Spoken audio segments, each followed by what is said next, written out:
All right, I think you can do this one. Try it out on your own and come back here, check your solution.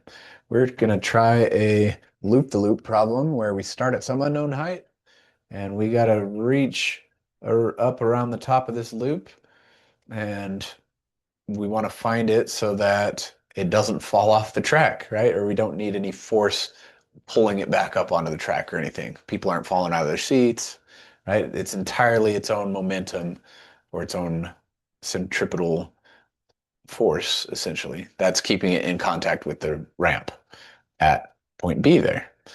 We also want to find the velocity of the car C if we go up that height h, whatever we find. Okay, so try it out. Here we go. If we're going to go up some unknown height h, that's going to get factored into our potential energy, right? And once again, we're going to make everything negative potential lower than A. If you wanted to make point C your ground zero, then everything would have positive potential above that. But we're going to do it backwards of that. So we're going to start with a certain amount of kinetic energy. And they said release from rest. So that's our TA going to be 1/2 mv squared, where v is 0.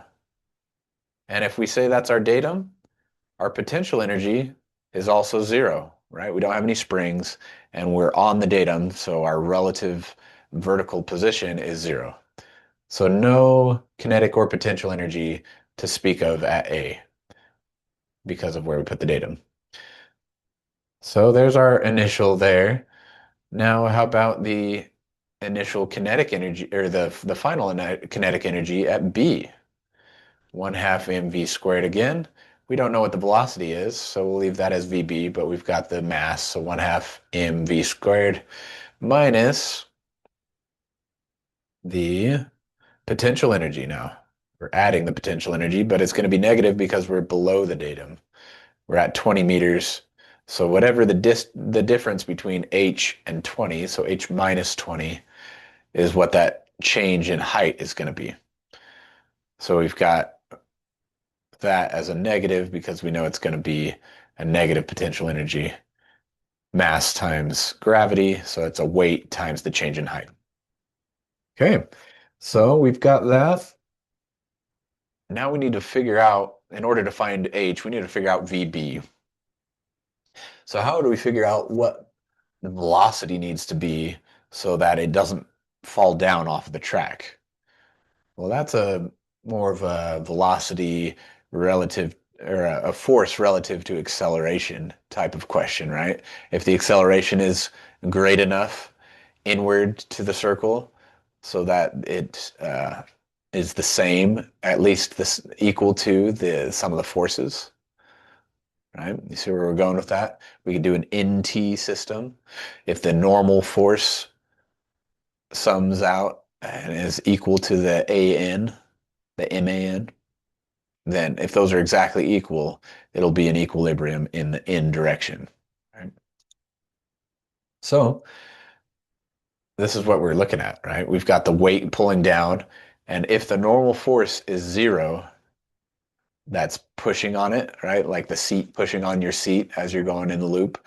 If that's exactly 0, you would feel weightless at that point, right? Or if it's the weight of the whole vehicle, right? The normal force that the track pushes back down on the vehicle with, the roller coaster car. If that is 0, then that would be the instant where it's like perfectly floating through that curve, right? It's not pushing on it in order to keep it from going out of the circle, is also not pulling up on it to keep it from falling off the track. It's perfectly in equilibrium in the N direction if N equals 0. So if that is the instant we're looking at, we'll also have MAN. We could have MAT, but I think they told us constant velocity or something. They didn't, but we don't need the T direction. So we're just going to leave that off. So let's sum some forces in the N equal to MAN. The sum of the forces is just mass times gravity for the weight going down. That's the only force. And the mass here, 800 kilograms, times v squared over rho Rho, they gave us is 7.5.